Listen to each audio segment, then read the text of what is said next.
Hi, it's Vicki from Cooking Cronies, and today I'm going to show you how to make really easy roast beef with carrots and potatoes in the Instant Pot.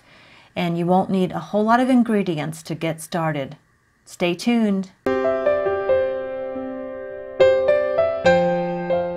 We start with setting the Instant Pot on Saute, and I'm adding about 1/8 cup of cooking oil. I'm using corn oil in this recipe, so corn oil in the Instant Pot. So now I'm going to add about 1.5 cups of all-purpose flour to a bowl, and I'm going to use garlic pepper and just season that.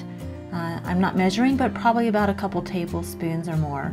And then I'm just going to dredge my roast in the flour. I'm using kind of a small bowl, but you can just, you probably want to use a bigger one. But anyway, just go ahead and dredge your roast right in the flour. And you can add other seasonings here. It's all to your tasting. This is very simple for me. And then I just toss the roast right in the Instant Pot. That oil is nice and hot. And I'm just making sure it browns on every side. So just, you have to turn it as you go until the meat gets nice and brown. And sometimes I hold it up on the side like that just to make sure I get the browns, the sides all browned. You want to brown it evenly. You can add onions too to your saute pot, but I'm not doing any of that. I keep everything pretty simple.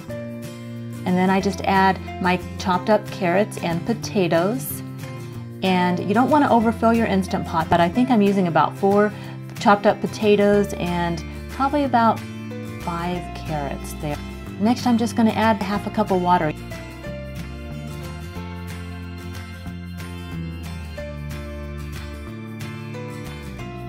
Now you do want to be sure that you now I unplug it and then reset it to manual, and then I put the timer on about 90 or 100 minutes. And you just make sure your lid is sealed. Make sure it's sealed, about 100 minutes here, and voila! I mean, you can go do anything you want during that time, and you come back and this is what you have. Such an easy recipe. You can add whatever spices you want. I try to keep it very simple for these videos. But actually this was really good, and all I used was the garlic pepper. We really try not to use a lot of salt at our house. So that was the recipe, and if you like our video, please do give us a thumbs up and subscribe, and we'll see you next time.